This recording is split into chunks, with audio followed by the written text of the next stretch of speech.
Hello friends, today I am going to tell about the difference between supervised learning and unsupervised learning। तो first of all हम बात करते हैं supervised learning. जैसे हम previous videos में डिस्कशन किए रहे सुपरवाइज्ड लर्निंग और अनसुपरवाइज्ड लर्निंग।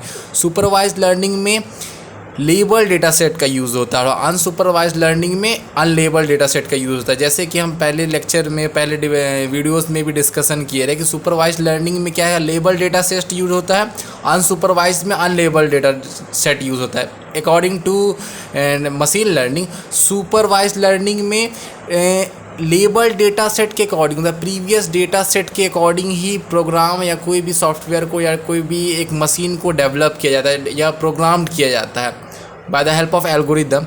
और अनसुपरवाइज्ड लर्निंग में कोई डेटा सेट हमें एक्सटर्नल नहीं मिलता है या एक लेबल डेटा सेट हमें नहीं मिलता है जिसके हेल्प से हम कोई चीज़ को उस प्रोग्राम को या कोई is a kind of software को इम्प्लीमेंट कर पाए। तो ये एक सिस्टमेटिक है। तो जैसे कि सुपरवाइज्ड लर्निंग में हम लोग बात कर रहे हैं, जैसे कोई भी स्टूडेंट को ट्रेंड करने के लिए एज ए टीचर के रिक्वायरमेंट होते, टीचर हेल्प करता है उसके पढ़ाई में, वैसे ही जिसकी हेल्प से वो अच्छा ग्रोथ डेवलपमेंट करता है अपने स्टडी सेक्टर में। तो अनसुपरवाइज्ड लर्निंग में सेल्फ स्टडी बेसिस है, उसमें कोई आपको हेल्प एक्सटर्नल हेल्प नहीं मिल रहा, वो आपके अपने मेहनत के अकॉर्डिंग, अपना माइंडसेट के अकॉर्डिंग, आपके प्रीवियस डेटा के अकॉर्डिंग ही आप कोई चीज़ काम को करते हैं। तो उसमें एक तरह का टीचर गाइडेंस मिल रहा है सुपरवाइज्ड लर्निंग में, और अनसुपरवाइज्ड लर्निंग में गाइडेंस नहीं प्रोवाइड हो रहा। मतलब बोलना चाहिए सुपरवाइज्ड लर्निंग में लेबल डेटा सेट है, इसमें अनलेबल डेटा सेट। तो एक चीज़ और जान लेते हैं, सुपरवाइज्ड लर्निंग को एक तरह से क्लासिफिकेशन भी बोला जाता है और अनसुपरवाइज्ड लर्निंग को क्लस्टरिंग भी कहा जाता है। तो इसके बारे में डिफरेंस के बारे में डिस्कस कर लेते हैं। तो उसमें label data as a input रहता है और उसमें unlabel data as a input रहता है source. Second, less computational complexity रहता है, अनसुपरवाइज्ड में मोर कंप्यूटेशनल कॉम्प्लेक्स रहता है। इसमें यूजेस ऑफलाइन एनालिसिस होता है, इसमें यूजेस रियल टाइम एनालिसिस होता है। The number of classes are in known, supervised में नंबर ऑफ क्लासेस क्या होता है, नोन, और इसमें number of classes is not known.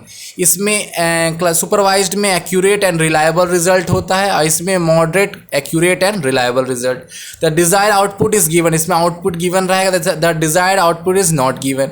Train data is used, वही वाला जो प्रीवियस में एक्टिविटी डिस्कशन के एग्जांपल के थ्रू कि इसमें ट्रेन डेटा यूज्ड होता है लेकिन इसमें train data is not used. We can test our model, model को हम टेस्ट कर सकते हैं इसमें, लेकिन इसमें हम मॉडल को टेस्ट नहीं कर सकते। और इसका एग्जांपल है ऑप्टिकल कैरेक्टर रिकॉग्नाइजेशन, इसमें एग्जांपल दिया गया है find A face in a image. तो एक तरह से ऑप्टिकल करेक्टर रीडर भी, ऑप्टिकल करेक्टर रिकॉग्नाइजेशन जैसे फेशियल रिकॉग्नाइजेशन सिस्टम होता है, स्पीच रिकॉग्नाइजेशन सिस्टम होता है।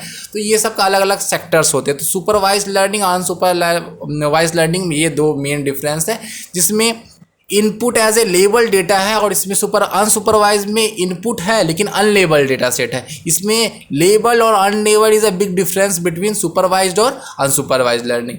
एंड इसमें एक्यूरेट और रिलायबल रिजल्ट आएगा सुपरवाइज्ड में, और इसमें एक्यूरेट रिलायबल रिजल्ट आएगा लेकिन मॉडरेट लेवल में आएगा, as a kind of moderate level में। और ट्रेन डेटा सेट तो इसमें है ही लेकिन इसमें अनट्रेन डेटा सेट है। टेस्ट की फैसिलिटी हमें सुपरवाइज्ड लर्निंग में मिलती है लेकिन अनसुपरवाइज्ड लर्निंग में हमें टेस्ट की फैसिलिटी नहीं मिलती है। तो ये सबसे बेसिक डिफरेंस है सुपरवाइज्ड लर्निंग और अनसुपरवाइज्ड लर्निंग में। Thank you very much. Okay.